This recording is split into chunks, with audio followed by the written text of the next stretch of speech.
Olá, tudo bem? Seja muito bem-vindo a esse canal. Eu sou Renato Cortes e nós falamos de teologia. O nosso foco que é Bíblia, é o estudo da Palavra de Deus.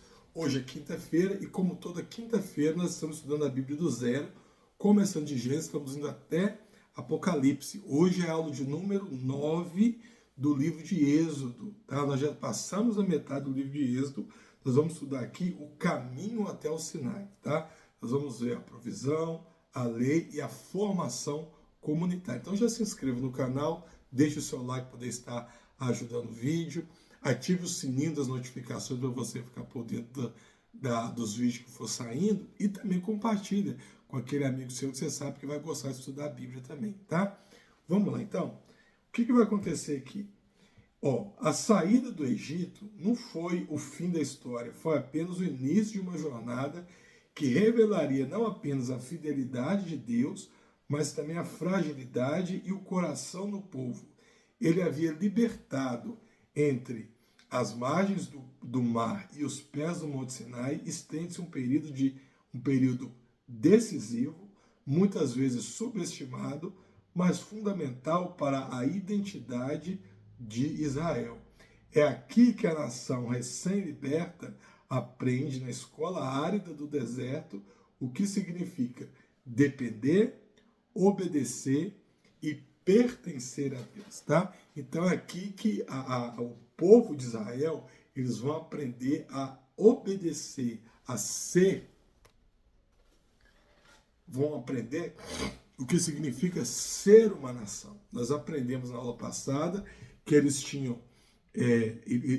eram um povo numeroso, mas eles eram escravos, eles não tinham nenhuma estrutura como nação. Então agora, no deserto, eles iam ser forjados a se tornar uma nação. A nação prometida, né, lá no Éden, onde nós estudamos o próprio Evangelho. Gênesis 3,15, que Deus promete trazer Jesus ao mundo. E eu expliquei para você que ele ia separar uma família, essa família seria uma nação, e essa nação é que nasceria Jesus. E aqui nós estamos vendo o desenrolar dessa nação. Nós estudamos em Gênesis a questão dos patriarcas dessa nação, que começa com Abraão, Isaac, Jacó e José. Depois, no início do Êxodo, a gente vê que esse povo, né, descendentes de Jacó e José, cresceram, se tornaram uma nação numerosa, mas agora como escravos no Egito. Então, nesse ponto agora, é outro ponto importante, porque agora eles saíram, estão no deserto, estão sozinhos. Deus está os guiando através de Moisés. E é aqui que eles vão aprender a ter uma estrutura, a ter uma liderança, a ter um Deus, a ter uma lei. Toda a formação deles vai começar aqui, tá certo? Peguei um outro mapa aqui para você ter uma noção mais ou menos de como foi a trajetória do pessoal do deserto. Eles passam por aqui, que foi onde nós terminamos nossa aula passada. Eles vêm serpenteando por aqui, ó, pelo cantinho. Esses nomes aqui foram os possíveis locais mencionados na Bíblia, onde acontece alguma coisa. Eles passam o Monte Sinai bem aqui, ó, na ponta, sobem. Quando chega aqui, nesse ponto aqui, eles começam a circular a região de Cádiz Barneia. Eles ficam circulando aqui 38 anos. Por quê? Porque, segundo as escrituras, chega um certo ponto da viagem que Moisés envia 12 espias para poder ver a terra prometida. Quando os espias voltam, 10 deles vão relatar que realmente a terra era boa, era a terra que manava leite e mel, como diziam as escrituras, porém lá tinha muitos inimigos, lá tinha muitos gigantes. E isso faz com que o povo teme. Só 2 dos 10 espias que não tiveram medo, que falaram assim, ó, se o nosso Deus nos livrou de tudo isso daqui até chegarmos aqui, Deus também nos dará vitória sobre os gigantes que estão ali. Mas, como a população murmurou, a população não acreditou nos espias, nos 2, preferiu dar ouvido aos 10 espias, né? O que acontece? O povo começa a andar em círculos aqui na região de Cades Barneia. Eles vão ficar aqui 38 anos, dando volta, dando volta. E nesse período que eles dão volta aqui, toda a população de israelitas que saíram, que atravessaram o Mar Vermelho, vão morrer no deserto. E uma nova geração vai nascer. Então, ao passar de 40 anos, você tinha aqui toda uma geração nova que nasceu no deserto, com exceção de Josué, Caleb e Moisés. Tirando Josué, Caleb e Moisés, todos os outros integrantes aqui eram pessoas com uma nova mentalidade, que tinham nascido no deserto. Então eles não conheciam o que tinham passado aqui. Eles não sabiam, não tinham visto na prática as 10 pragas do Egito, não viu Deus abrindo o Mar Vermelho, né? Mas ao mesmo tempo, eles viam os milagres que Deus operava com eles aqui no deserto. Certo? Eles viram os milagres que nós vamos estudar, que é o maná, a provisão do maná, as codornizes, né? As roupas que não se acabavam, isso eles viram. Então, quando nasce toda uma nova geração, Moisés traz eles aqui, ó, na planície aqui do Jordão, e chega aqui, o que Moisés vai fazer? Moisés reúne o povo e vai relembrar para aquele povo todas as leis, toda a estrutura, né? Por quê?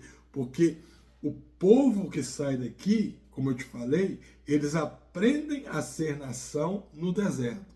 Mas aquele pessoal que aprende a ser nação no deserto, agora havia morrido.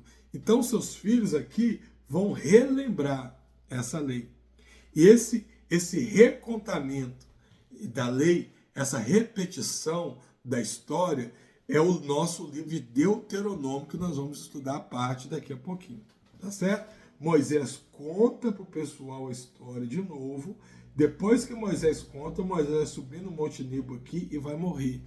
Deus mostra para Moisés todo aqui, ó, a região da terra prometida, mas não deixa ele passar por um pecado que ele comete por aqui, ó.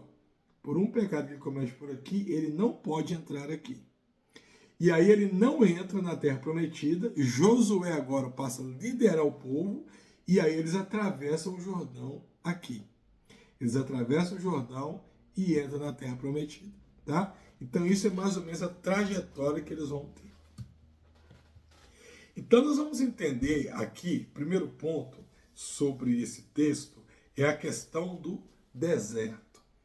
Eles iam aprender a ser nação aonde? No deserto. Então, o deserto aqui, ele era como uma sala de aula divina, tá? O deserto no imaginário bíblico nunca é apenas um cenário, ele é um agente pedagógico. Não há cidade fortificada, não há estoques abundantes de alimento, não há rotas comerciais que garantam segurança para o povo. O deserto expõe a insuficiência humana e a força e força a comunidade a confrontar sua pergunta: de onde virá o meu sustento? Né? Então, em Êxodo 15 a 18, nós vemos que a resposta é repetida com o refrão: do Senhor que virá o seu socorro, do Senhor virá o seu sustento. A água amarga transformada em água doce e mara, o maná caído diariamente como orvalho, codornizes surgindo no acampamento, água jorrando na rocha de Refidim, não são milagres isolados, mas são uma catequese diária, né? Uma escola diária. Cada provisão é um lembrete vivo de que a sobrevivência de Israel não depende de engenhosidade própria, mas da aliança que Deus fez com eles. Então agora eles atravessaram aqui, ó. Eles atravessaram. Agora eles estavam literalmente dependendo de Deus. Não tinha cidade fortificada, não tinha proteção contra o inimigo, não tinha nada. Nada. Tudo que acontecesse a partir desse momento era exclusivamente provisão de Deus. Então o deserto aqui, ele era uma escola. Por quê? Porque o deserto era o símbolo do inferno para eles. Era o lugar mais inóspito. Era o lugar... Por isso que deserto na Bíblia é símbolo de quê? De provação, de luta, de sofrimento. porque é onde você está vulnerável.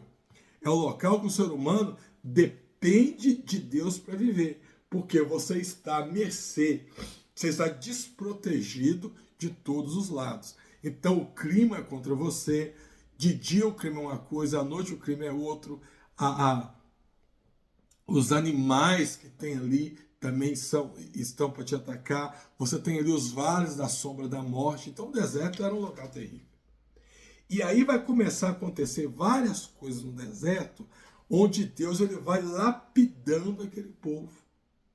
Ele vai transformando aquele povo, tá? Então, quando você começa a ver aqui o capítulo 15, o que vai acontecer no capítulo 15? No capítulo 15, Moisés ele vai entoar um cântico ao Senhor. Esse cântico aqui, a princípio, é o quê? É alegria. Por quê?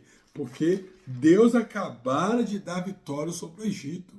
O faraó, com a sua nação, com seu exército, os melhores cavaleiros, estavam mortos. O povo viu os cadáveres na praia. Então aqui, olha, se você começa a ler, eu não vou ler, logicamente, o texto todo, mas está aqui, ó. Então Moisés e os israelitas entoaram um cântico ao Senhor. Cantarei ao Senhor, pois triunfou gloriosamente, lançou no mar o seu cavalo e o seu cavaleiro. O Senhor é minha força, a minha canção, Ele é a minha salvação, Ele é o meu Deus e eu o louvarei. É o Deus do meu pai e eu o exaltarei. Só que tinha um detalhe muito interessante aqui. Por quê? Porque é da nossa tendência valorizar mais o sofrimento.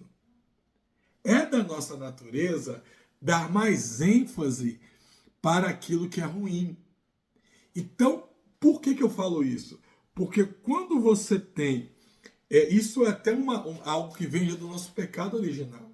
Então, por exemplo, se Deus te deu uma bênção muito grande hoje, você fica muito feliz.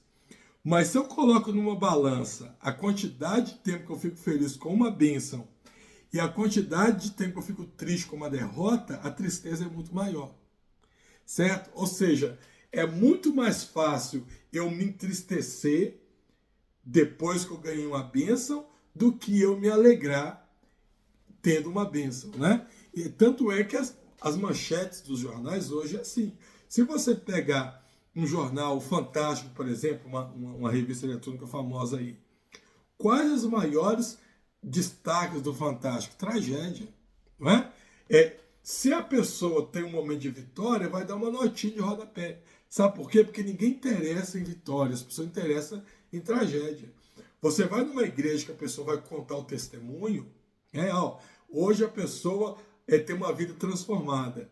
Repara o testemunho da pessoa. A pessoa vai passar, 5, 10 minutos falando de quando ela não conhecia Jesus, as coisas que ela tomava, as bebidas que ela usava, como que ela sofria. Depois vai gastar mais uns 10, 20 minutos falando das consequências daquele vício que ela tinha, como ela roubava, como acontecia. Vai passar, às vezes, uma meia hora só trazendo sofrimento. Às vezes que ela machucou, às vezes que ela quase morreu, né? E quando era para ter morrido, e que apanhou, e sofreu, e apanhou, e bateu e tal. E aí, no final do testemunho, talvez 2 ou 3 minutos, você fala assim, aí eu encontrei Jesus, e eu aceitei a Jesus, ele mudou a minha vida, hoje eu estou aqui de pé, sem nenhuma sequela, Deus deu a vitória em nome de Jesus. Acabou o testemunho. Às vezes 90% do testemunho é o quê? É dor, é sofrimento, é tragédia, porque as pessoas querem ouvir isso. E aí no finalzinho, não. Agora Deus mudou minha vida, sou uma pessoa transformada. Pronto, acabou. Não conta muito não, porque ninguém quer compartilhar a sua alegria. Entende como que o ser humano funciona? Ninguém quer compartilhar a sua alegria. Ninguém quer ver você chegar, subir num púlpito e dizer assim, olha, essa semana Deus me deu um carro. Me deu a chave de um carro aqui para eu poder andar. Né? Beleza, você quer contar seu testemunho disso aqui? Sobe lá, gasta 2 minutos. A tua você, glória a Deus, aleluia, acabou. Olha, essa semana Deus me deu um livramento porque colocou lá, apareceu um milagre e proveu uma cesta básica para mim. Glória a Jesus. Pô, acabou, não conta mais que isso não. Se você quer continuar contando, você tem que falar o tempo que você passava fome e tal, para no final você contar. Porque isso é a nossa tendência pecaminosa. A tendência do ser humano é focar em quê? É na dor, é no sofrimento. Então, quando Israel passa do deserto, nós observamos isso em Israel. Israel estava muito feliz aqui. Moisés entoa um cântico ao Senhor, os israelitas vão louvar junto com ele, Miriam vai dançar, vão tocar pandeiro, vão fazer toda a festança que tem aqui, ó, bem aqui. Só que agora eles estavam à mercê do deserto. E aí, o que acontece? No momento das primeiras dificuldades, aquela alegria já passa e a murmuração já chega. Então, se você ler ainda no capítulo 15, quando chega lá no versículo 22, olha que interessante, aí no capítulo 15, no versículo 22, eu leio assim, ó: depois Moisés conduziu Israel desde o Mar Vermelho até o deserto de Sur, tá? Ou seja, por aqui, ó, até o deserto de Sur. Durante 3 dias eles caminharam no deserto sem encontrar água, e então chegaram a Mara, mas não puderam beber das águas de lá, porque eram amargas. Esta é a razão porque o lugar se chama Mara. O povo começou a reclamar a Moisés, dizendo: o que nós beberemos? Moisés clamou ao Senhor, este lhe indicou um arbusto, ele lançou na água e essa se tornou boa.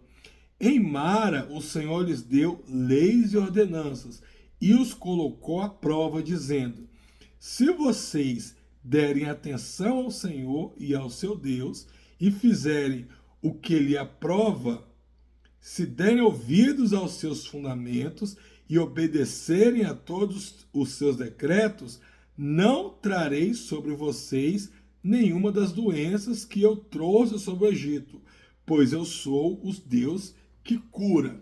No original, Jeová Rafá. Depois disso, chegaram a Elim, onde havia 12 fontes de água e 70 palmeiras, e acamparam ali junto daquelas águas. Então, olha que interessante. Vamos voltar aqui, ó.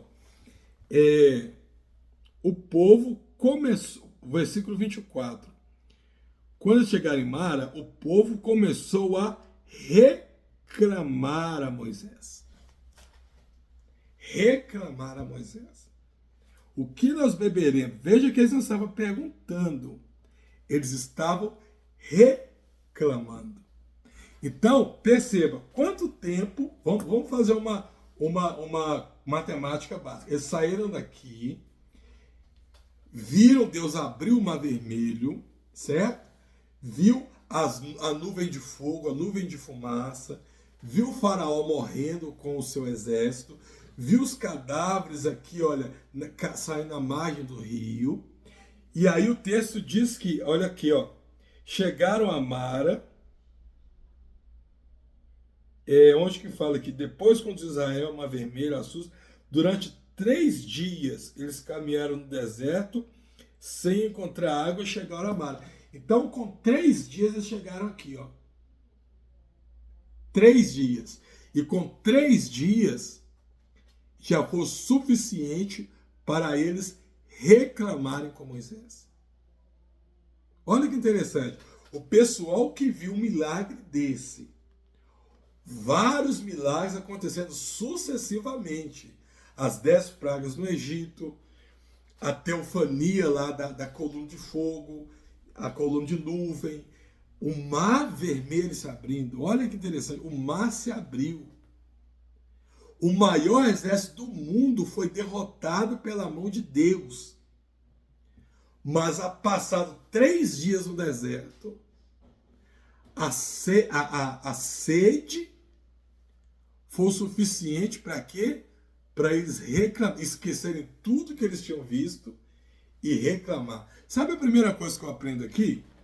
Uma coisa muito interessante que nós temos que trazer aqui é que deserto, ou melhor dizendo, experiência não salva ninguém. Às vezes, quando você está na igreja, você tem aquela ideia de que você tem que estar na igreja que tem muito sinal. Não, eu tenho que estar. Aquela igreja é boa porque lá o pastor ora, as pessoas são curadas, e todo dia a igreja está lotada, e o coxo passa a andar, a pessoa vomita doença incurável, né? Ali tem muito sinal. Então a gente tem aquela ideia de que a igreja que tem muito sinal, local que você vê muito milagre acontecendo, vai firmar a pessoa na casa de Deus. Então, quando eu observo para a trajetória de Israel, uma coisa que eu tenho certeza é isso: sinal ou milagre não garante salvação para ninguém. Sabe por quê? Porque o primeiro momento, o primeiro movimento de dificuldade, a pessoa vai esquecer todos os sinais e vai murmurar. Você pode estar trazendo uma pessoa, trazendo sinais, maravilha, o tempo todo na vida daquela pessoa. Se a pessoa, o primeiro sinal de dificuldade, a pessoa vai murmurar. Sabe por quê? Porque o que mantém a pessoa na igreja, o que mantém a pessoa aos pés do Senhor, é uma experiência pessoal com Deus. Não é milagre visível lá fora. É uma experiência aqui, no seu coração. Então o povo de Israel estava conhecendo quem era Deus através dos milagres. Mas eles ainda não tinham um relacionamento pessoal com esse Deus. Então os milagres aqui não estavam salvando eles. Estavam fazendo eles o quê? Aqui, ó, reclamar 3 dias depois. 3 dias depois, né? A gente pensa, se eu tivesse lá, o pessoal visse aqui, o mar vermelho se abrindo, eu ia servir a Deus pelo resto da minha vida. Será? Então isso é muito interessante. E aí, quando nós chegamos no capítulo 16, ou melhor, ainda no capítulo 15, o que você percebe aqui? Deus fazendo com o pessoal um ensinamento. As águas eram amargas, as águas se tornaram doce, não é isso? E Deus fala assim: enquanto vocês observarem e obedecerem os meus decretos, não vai acontecer com vocês o que aconteceu no Egito, né? E conduz eles aonde? Para Refidim, não é isso? Refidim ou Elim? Elim, aqui ó, eles chegam em Elim e aqui tem todo um oásis preparado para eles. Por quê? Porque quando a ideia, qual que era o ensinamento aqui? Quando você deposita a sua confiança em Deus, Deus ele vai prover a vitória para você. Mesmo em meio ao deserto, provisão, um oásis vai aparecer ali, tá? Mesmo em meio ao deserto, tá? Então você vê que o pessoal começa a ter experiências com Deus. Aí quando chega no capítulo 16, o texto vai dizer assim que o pessoal vai partir de Elim e vai caminhar até o deserto de Islim, ó, deserto de Sim, melhor dizendo, né? Deserto de Sim, aqui, ó. Deserto de Sim. Eles chegam lá, ficam entre Elim e Sim. Foi o 15º dia do 2º mês depois da saída do Egito. Ó, já tinha 2 meses e 15 dias que eles tinham saído daqui, estavam aqui, ó, nessa região. Então, quando chegam aqui, no deserto, toda a comunidade, de novo, fez o quê? Reclamou com Moisés. 2 meses depois. Então, 3 dias, Deus vai dar um livramento. Se vocês obedecerem aos meus mandamentos, não vai acontecer o que aconteceu no Egito. Não é porque Deus ia castigar eles, é porque longe de Deus você não tem a bênção. Você está sujeito ao mal. Então, eles veem aqui, ó, abundância, vem o quê? o oásis no meio do deserto. Só que passa 2 meses e pronto, eles vão fazer o quê? Reclamar de novo com Moisés. Então disseram os israelitas: quem dera a mão do Senhor não estivesse, nos estivesse matado no Egito, porque lá nós assentávamos ao redor das panelas de carne e comíamos à vontade. Mas vocês nos trouxeram a esse deserto para nos fazer morrer de fome. Olha que interessante. Eles estavam no deserto, né? Estavam passando uma privação, mas libertos, livres, sem uma opressão, sem um escravo.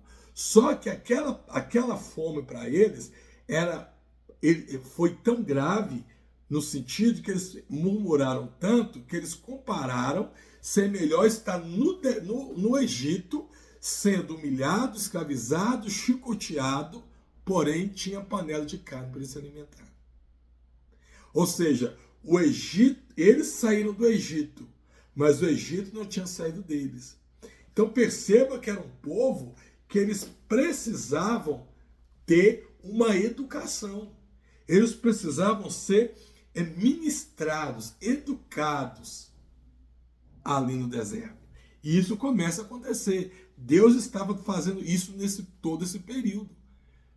Percebe que se Deus tivesse pegado esse povo e colocado direto na terra prometida, que eles teriam ali um outro Egito e não teria o povo de Israel? E assim também é a nossa trajetória na vida. Quando você aceita Jesus, você vem para a casa de Deus, você não tem uma lavagem cerebral. Se antes você matava, roubava, usava drogas, não quer dizer que você aceitou Jesus como seu Salvador, que você agora tem uma lavagem cerebral e que você é uma nova criatura, no sentido de que seus pensamentos são... Não, você aceitou Jesus, passou pelo mar vermelho, ou seja, batizou. Agora, você tem um trajeto, você tem uma trajetória onde você vai ser o quê? Discipulado. Você tem que ser treinado, educado. Por isso que nós precisamos ser na igreja irmãos que vão prestar assistência. Certo? E aí o que vai acontecer? O pessoal murmura de novo. Então o pessoal, eles vão murmurar e aí Deus ele vai fazer outra intervenção. Vamos continuar lendo aqui. Capítulo 4. Então disse, porém, o Senhor a Moisés: hoje, olha que interessante, eu farei chover do céu pão. Eu farei chover pão do céu. O povo sairá e recolherá diariamente a porção diária necessária para aquele dia. Com isso os porei à prova para ver se alguém se segue ou não as minhas instruções. No 6º dia, então, eles prepararão em dobro do que recolheram. Então, o que Deus vai fazer agora? Deus vai trazer o maná para eles. Deus vai orientar Moisés e a partir daquele dia, aqui nessa região, né, vai passar a cair o maná do céu. Maná, ele vem de uma raiz hebraica que significa: o que é isso? Era uma pergunta, uma surpresa. É como se fosse a pergunta que eles fizeram quando viram simplesmente cair do céu. E a Bíblia diz que durante todo o trajeto agora do deserto, Deus provia no meio do deserto a provisão, o alimento, o sustento para o povo. Mas esse sustento, ele era diário, tá? Ele caía pela manhã e a pessoa tinha que recolher aquele alimento, a quantidade que dava para aquela família se alimentar e para um dia. Se eles escolhessem para mais de um dia, aquele alimento estragava. No sábado, na sexta, eles poderiam colher para a sexta e para o sábado, porque no sábado era o dia do descanso. Então olha que interessante, Deus estava aqui agora dando mais um ensinamento para eles, mostrando que na nossa caminhada com Deus, nós temos que ter uma busca diária pela presença de Deus. que a nossa busca diária no deserto é que vai me fazer ter vida para vencer o deserto. Olha que interessante. E chegar à terra prometida. Então, o que a terra prometida significa para nós? O céu, a eternidade. O deserto, nesse caso, é uma tipologia do mundo aqui, né? Então, eu estou no mundo, eu não pertenço a esse mundo, e eu estou caminhando para a terra prometida. Enquanto eu caminho, o que vai me dar vida? O que vai me dar sustento? O que vai me dar ânimo? O que vai renovar a minha fé? O que vai me dar alegria de viver? É a minha busca diária pela presença de Deus. Tem dia que vai ser mais difícil, tem dia que parece que o dia... né, porque não é assim? Tem dia que é maior que o outro. Isso é comprovado cientificamente. Só que o pessoal, eles precisavam literalmente levantar e sair da tenda, pegar aquele alimento, trazer para a tenda, preparar um bolo ou preparar um pão e comer. Então o que Deus estava falando? Que eu tenho que ter uma busca diária. Então essa busca diária é uma busca pela presença do Senhor na minha vida e é uma busca diária também pela minha existência. Israel estava aprendendo a ser nação. E quando eu sou uma nação, eu aprendo que a vida ela é uma busca diária. Eu faço um pouquinho todo dia para ter muito lá na frente. O crente ele tem que aprender que ele não é especial porque ele é servo de Deus. Não, eu sou especial no sentido que eu sou servo de Deus. Não especial no sentido que eu tenho regalias que os outros têm. Não, eu preciso buscar.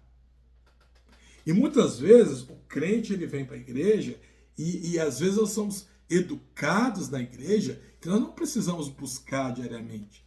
Nós não precisamos lutar diariamente. Nós não precisamos buscar forças diariamente. Não, nós precisamos sim buscar forças todo dia. Lutar todo dia. É vencer, né, um pouquinho a cada dia. Então isso representava o maná. Era uma porção diária que te dava uma força para você vencer aquele dia. E no dia que vem, você buscava mais um pouquinho para vencer o próximo dia. Olha que interessante. Olha como estudar o Êxodo, né, lá nas suas raízes, nos traz coisas muito, muito atuais para o nosso dia, né? Para o nosso convívio e para a vida diária. Ah, mas tem dia que eu não consigo buscar. Por isso, a busca era feita em quê? Em família. A busca era feita em família. Era um pão para família. A família aqui é uma tipologia da família física e é uma tipologia também de quê? Da sua igreja local. Por quê? Porque às vezes ia ter dia que a pessoa ia amanhecer doente, ia amanhecer de repente com um problema no braço, com uma enfermidade. Ah, hoje eu não consigo ir lá e colher o maná. Mas o outro da família que estava bom, não, deixa que eu vou lá e vou colher. Não, deixa que hoje é meu dia de colher. Olha, você colheu maná a semana toda, hoje é meu dia. Entende? Hoje eu vou colher, porque o que a Bíblia vai ensinar é que o alimento ele era feito para a família. Quer ver? Ó? Vamos continuar lendo. Assim Arão e Moisés disseram ao povo: ao entardecer vocês saberão que foi o Senhor que tirou, e amanhã cedo verão a glória, porque o Senhor ouviu a queixa de vocês. Disse ainda Moisés: o Senhor lhes dará carne para comer ao entardecer e pão à vontade pela manhã, porque ele ouviu suas queixas contra ele. Quem somos nós? Vocês não estão reclamando de nós, mas do Senhor. Versículo 9. Disse Moisés a Arão: diga a toda a comunidade se apresente ao Senhor, pois ele ouviu suas queixas. E então Arão falava a toda a comunidade, todos olhavam em direção ao deserto, e a glória do Senhor apareceu na nuvem. E o Senhor disse: ouvi as queixas Deixa eu ver aqui no final da tarde.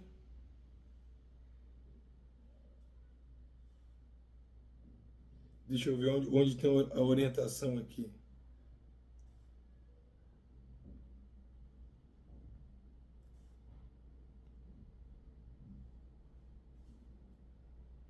Aqui, ó, versículo 15. Quando os israelitas viram aquilo, começaram a perguntar uns aos outros: o que é isso? Que é o significado de maná, pois não sabiam do que se tratava. E disse-lhes Moisés: este é o pão que o Senhor lhes deu para comer. Assim, versículo 16, ordenou o Senhor: cada chefe de família recolha quanto precisar, um jarro para cada pessoa da sua tenda, tá? E os israelitas fizeram como lhe disse, alguns recolheram mais, outros menos. Quando mediram com o jarro, quem tinha recolhido muito não teve demais, e não faltou a quem tinha recolhido pouco. Cada um recolheu o quanto precisava, e ninguém deve guardar nada para a manhã seguinte, ordenou Moisés. Tá vendo? Então, olha que interessante. Então, o chefe da família era feito um pão para a família se alimentar, tá? Para a família se alimentar. Tem dia que eu estou bem, eu vou lá e vou colher. Tem dia que eu não estou bem, o meu irmão vai colher para mim. Mas a ideia é o seguinte: a porção é diária. A minha busca tem que ser diária. A minha busca não pode ser de qualquer forma. Mas aí no versículo, no capítulo 17, toda a comunidade de Israel partiu do deserto de Sim, andou de um lugar para o outro, conforme a orientação do Senhor, e acamparam em Refidim. Em Refidim, tá vendo? Mas lá não havia água para beber. Por essa razão, o que eles fizeram? Por essa razão, eles queixaram a Moisés e exigiram: dê-nos água para beber. E ele respondeu: por que queixam a mim? Por que coloca o Senhor à prova? Então aqui eu vou aprender outro princípio interessante. Quando Deus dá para eles o maná, aqui nessa região, Deus fala, Moisés fala com eles assim: não foi a mim que vocês tentaram, foi ao Senhor, e Deus proveu para vocês. Moisés tinha falado com eles: Deus falou aqui, Mara, que enquanto vocês me obedecerem, nada vai faltar para vocês, não é isso? Vocês não vão passar o que passou os egípcios. Então, a ideia aqui era obediência. Obediência é um aprendizado. Só que, na verdade, quando chega em Refidim, a gente observa aqui que o povo não aprendeu nada. Por quê? O povo começou até agora uma visão distorcida de Deus. Uma visão distorcida por quê? Reclamou, Deus deu. Reclamou que o Egito era melhor as carnes, Deus deu a carne. Deus estava mostrando que existia, que era real. Então, quando eles chegam aqui agora, olha a reclamação deles agora. Capítulo 17, versículo 2. Por essa razão queixaram a Moisés e exigiram: dê-nos água para beber. Percebe que agora a reclamação deles tem um tom diferente? Agora eles estavam meio que tratando Deus como um escravo. O povo que outrora era escravo do Egito, agora, em que pese o fato de eles estarem presenciando o milagre de Deus todo dia, através do maná, através das codornizes, através da água ficando doce, agora eles estavam vendo Deus como um escravo deles. Aquele Deus que era obrigado a dar o que eles queriam, né? Eu estou com sede. Moisés, você é obrigado a dar isso para nós. Então, olha como que é interessante você ver esses princípios, porque muitas pessoas hoje interpretam errado a Bíblia e hoje têm agido da mesma forma do povo no deserto. Da mesma forma que o povo no deserto aqui entendeu errado o conceito de Deus, Muitos hoje entendem errado. Entendem que o fato de Deus te dar um milagre, o fato de Deus te conceder uma bênção, faz de Deus um escravo particular seu, né? Muitas pessoas chegam e falam assim, você pode colocar Deus à prova, eu não aceito Deus, menos do que isso. Não, não. A Bíblia não nos orienta a cobrar nada de Deus. As pessoas querem usar Malaquias 3:10, por exemplo, como um aval para poder cobrar e exigir as coisas de Deus. Mas não é isso que está escrito lá em Malaquias. Não é isso que está escrito lá. Então você vê esse princípio aqui, ó. Eles estavam tentando a Deus. Eles estavam exigindo que Deus desse. Você vai em algumas igrejas hoje que as pessoas falam assim, ó, você tem direito. É só você pedir, Deus ele tem que fazer. Você não pode aceitar nada mesmo que você quer. Não, Deus, eu não aceito nada mesmo que isso. Eu sou seu servo, eu ando em retidão, eu sou dizimista, eu venho na casa do Senhor, eu trabalho para o Senhor, não sei o que, não sei o que, não sei o que. Eu não aceito mesmo, eu quero isso. Não, a Bíblia, eu não tenho, ou melhor dizendo, eu tenho que entender o princípio da soberania. O que é soberania? Soberania é o fato que Deus ele tem o direito, Deus é soberano sobre nós. O soberano significa que ele pode fazer qualquer coisa que ele quiser sem ter que me dar satisfação de nada. Isso é um soberano, tá? A diferença do soberano para o tirano, só para afastar um pouquinho, é que o tirano, o soberano, ele faz isso dentro da sua moral. E o tirano não tem moral para agir. Mas o nosso Deus ele é soberano porque ele faz isso na sua justiça, na sua moral. Mas ele não é obrigado a me dar satisfação do que ele vai fazer. E ele não é obrigado a fazer nada por mim. Deus faz por amor. É eu que estou sendo ajudado por Deus. Não é eu que estou ajudando a Deus. Entende? Então Moisés aparece com o povo. Não, ó. Por que vocês queixam a mim? Por que vocês colocam Deus à prova? Vocês não entenderam nada ainda, né? Mas vamos continuar. Mas o povo estava sedento e continuou reclamando. Por que você nos tirou do Egito para matar a gente de sede aos nossos filhos e aos nossos rebanhos? Novamente, o pessoal aqui vendo novamente o Egito, esquecendo essas coisas aqui, né? Ao que respondeu o Senhor: passe à frente do povo, leve com você algumas das autoridades de Israel e tenha na sua mão a vara com a qual você feriu o Nilo e vá adiante e eu estarei, olha só, eu estarei à sua espera no alto da rocha do Monte Horebe. Bata na rocha e dela sairá água para o povo beber. Assim, para o povo beber. Assim Moisés fez, avisa as autoridades de Israel, chamou aquele lugar de Massá e Meribá, porque os israelitas reclamaram e puseram o Senhor à prova, dizendo: o Senhor está entre nós ou não? Tá? Então Moisés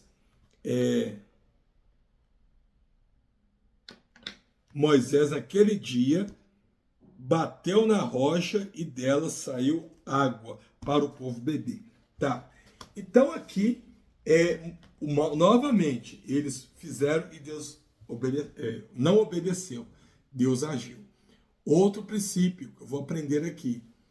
A paciência de Deus é muito longa. Por quê? Porque Deus está te ensinando em tudo que faz. Mas não pense que Deus ele é bobo. Deus ele está te ensinando. Mas não abusa da paciência de Deus, porque o preço a você pagar pode ser muito grave e pode ser muito alto, né? E aí no capítulo,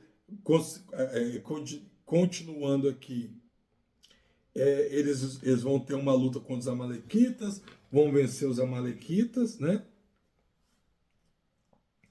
eles vencem os amalequitas aqui, e no capítulo 18, o seu sogro o visita, e o seu sogro agora, ele vai orientar Moisés a fazer o quê? A criar grupos e chefes dos grupos. Grupos de 10, grupo de 50 e grupo de 100. E o Jetro orienta Moisés, aquilo que eles conseguirem resolver, eles vão resolver. Aquilo que eles não conseguirem, eles vão levar a você. Porque isso para poder dividir a demanda, né? Então, aqui você vê o povo agora tendo uma estrutura, né? Uma estrutura. Essa estrutura era uma estrutura de igreja. Eles tinham uma estrutura de igreja e também uma estrutura de Estado. Eles estavam começando a agir como nação, né? Então eles têm uma estrutura, eles têm divisões, onde problemas menores eram solucionados entre esses responsáveis, até que os problemas maiores simplesmente ficavam ao encargo de Moisés. Aí eles vão chegar no Monte Sinai, né, que vai ser o capítulo 19 que nós vamos estudar posteriormente. Muito bem. Então, continuando aqui, só recapitulando, para a gente aprofundar um pouco mais, no Maná, no deserto, eles foram educados para que eles tivessem confiança, né? O Maná é talvez o exemplo mais nítido dessa educação. Ele vem com uma regra estranha, que era colher apenas o suficiente para o dia, sem guardar para amanhã, exceto na véspera do sábado. Essa dinâmica, então, ela quebra o instinto de acumular, ensina contentamento, introduz um ritmo de descanso no qual confiar em Deus substitui a ansiedade pelo controle. A teologia aqui é clara, então veja bem, estou passando mais alguns detalhes para você. A teologia aqui é clara, a liberdade que Deus dá não é uma licença para autossuficiência, mas é um chamado para viver em dependência diária de Deus. Tá? O Egito oferecia segurança às custas de quê? Da opressão. O deserto oferece uma insegurança aos olhos do homem, mas sustenta pela fidelidade divina. Então perceba o contraste aqui, né? Curiosamente, cada crise de provisão gerava uma murmuração, igual eu li para vocês aqui. Eles comparam então o deserto às panelas de carne do Egito, esquecem o peso das correntes. Isso aqui nos revela um traço humano recorrente. A nossa memória seletiva diante das dificuldades presentes. A escravidão parece mais suportável quando o futuro é incerto, não é isso? Então o texto bíblico poupa o leitor dessa tensão. Não poupa, melhor dizendo. A mesma voz que clamou por libertação, agora exigiu o quê? Um conforto imediato, quero voltar lá para o Egito. Essa tensão não é apenas histórica, mas ela é pastoral. Liderar pessoas hoje, liderar uma igreja hoje, seja uma igreja, seja uma missão ou um ministério, envolve lidar com esse Egito psicológico, que resiste à liberdade quando ela exige fé. Percebe que você tem que ter muita sabedoria, tá? Ao lidar com problemas mentais hoje, com problemas como saúde mental, por exemplo, exatamente por causa disso daqui. Porque a nossa ideia hoje da liberdade e da nossa memória seletiva, ela é muito curta. Então, eu tenho mais facilidade de enxergar o mal que está acontecendo do que enxergar o bem que Deus me fez. É lógico que se eu parar para qualquer um e falar assim, para aí agora, você que está sofrendo. Analise o que Deus já fez por você. Você consegue ver o poder de Deus? Só que a pessoa não vai conseguir analisar. Porque a ideia que vai estar na mente é o quê? Mas agora está difícil. E não é culpa da pessoa, tá? Isso é do nosso intelecto humano. Então, para mim pastorear uma igreja, para mim liderar uma comunidade, eu tenho que ter essa noção de que aquela pessoa que eu estou lidando uma pessoa que de repente está vivendo um Egito psicológico. Você, como pastor, você não pode simplesmente virar para essa pessoa e falar assim: você tem que seguir em frente, você tem que esquecer. Não. Por quê? Porque o deserto que aquela pessoa está passando, ela passa sozinha. E eu posso caminhar com ela, mas eu não posso segurar na mão dela e tirar ela de lá. Então eu tenho que ter essa sensibilidade hoje para poder entender o que essa pessoa está passando e ter sabedoria, assim como Deus fez aqui. De, em cada passo no deserto, tentar ter uma sabedoria de caminhar com esse membro nesse deserto. Ah, mas o Egito era melhor, eu quero voltar para o Egito. Não tem que... Por isso que é difícil liderança espiritual. Porque eu tenho que ter essa sabedoria de lidar. E quando você tem isso, uma das maiores dificuldades é que você vai apanhar. Olha como Moisés apanhava aqui. As pessoas vinham para cima dele, as pessoas cobravam dele, as pessoas xingavam ele, as pessoas queriam apedrejar ele. Porque se você é aquele próximo dessa pessoa ou dessa multidão, para você liberar amor, para você conduzir essas pessoas, você também vai apanhar, você vai sofrer. É uma condução dolorosa, é uma condução difícil. Por que você vê muitos pastores hoje, muitas vezes, tirando a vida? Né? Exatamente porque chegaram à condição do pastoreio, mas não tiveram uma preparação para esse momento. E amar quem está passando um deserto espiritual, amar quem está passando um Egito psicológico, amar quem está passando como uma alma amargurada, exige sacrifício. E é um sacrifício, às vezes, muito grande, porque dessa pessoa você não vai ver retribuição de amor. Você não vai ver retribuição de carinho. Você vai ver muitas vezes palavras de ofensa, palavras duras, apedrejamento sobre você. Mas como Moisés fez, a orientação é que recorrer a Deus, porque é Deus que vai te orientar o que você vai fazer. Você vai acertar todas as vezes? Não, mas você vai chegar no final do trajeto. Então, olha que interessante, a memória seletiva no deserto lá, como é tão atual para nós hoje, né? Eles tiveram, então, uma formação teológica, né? Uma formação comunitária, melhor dizendo. O caminho até o Sinai não é só sobre sobrevivência física, é sobre estrutura espiritual e social. Moisés, inicialmente sobrecarregado, recebe de Jetro um conselho fundamental, que foi o quê? Descentralizar o cuidado e a justiça, estabelecendo líderes, como eu mostrei para você. No Sinai, Deus formalizará essa identidade por meio da lei.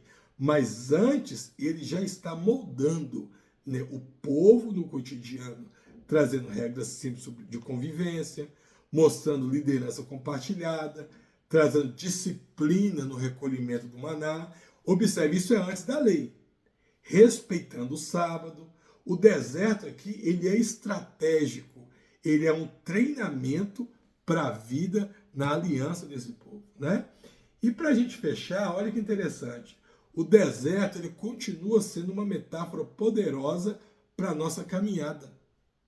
Momentos de escassez, momentos de segurança, transição, são oportunidades para redescobrir que a dependência não é sinal de fraqueza, mas é de alinhamento com a realidade de que somos criatura e que Deus, ele é o nosso Criador. Assim como Israel, nós temos tendência a romantizar o Egito, de que velhos hábitos ou velhos pecados, quando o caminho da fé parece árido, mas é exatamente nesse terreno seco que eu tenho que aprender a ouvir a voz de Deus sem distrações. O maná diário nos lembra que não precisamos e nem podemos armazenar graça para amanhã. A graça é sempre fresca. O conselho de Jétro nos desafia a não centralizar a missão em uma única pessoa, mas a formar comunidades de cuidado, de liderança partilhada. E as queixas de Israel nos alertam uma coisa: murmuração é sempre mais contagiosa do que a gratidão, tá? Então o deserto até o Sinai, ou o caminho até o Sinai, foi um processo de desaprendizagem das coisas do Egito e de reaprendizagem para coisas novas. Israel desaprendeu a lógica da escravidão, onde tudo era controlado pelo opressor, e reaprendeu o quê? A viver sob o governo divino, onde a liberdade é sustentada por confiança. Antes de receber a lei, o povo recebeu as lições práticas de dependência, gratidão e de comunidade. O Sinai aqui não foi um ponto de partida, mas foi o clímax, o ponto mais alto, né, de um processo formativo iniciado nas primeiras pegadas no deserto. Então, hoje nós aprendemos sobre esse caminho até o deserto, esse aprendizado que eles tiveram. Agora o povo chegou no Sinai, né? Vamos ver um mapinha? Olha aqui, ó. Agora o pessoal está aqui, ó, no Sinai. E na aula que vem, nós vamos estudar, então, os 10 mandamentos. Nós vamos aprender o caráter, a estrutura e a recepção pós-bíblica disso aqui, tá? Nós vamos aprender o momento, estudar o momento em que Deus revela a Moisés, entregando ele as tábuas da lei, contendo os 10 mandamentos, tá? Então vai ser também uma aula muito interessante, talvez a aula mais importante do Êxodo até agora. Já vai ser a aula de número 10, nós estamos caminhando para o final, dividimos o Êxodo aqui em 15 aulas, então nós já estamos indo para a metade do final aí do livro de Êxodo. Espero que você esteja gostando, tá bom? Eu aguardo você quinta-feira que vem para a nossa aula de número 10, o Sinai e os 10 mandamentos. Deus te abençoe e fique com Deus até lá.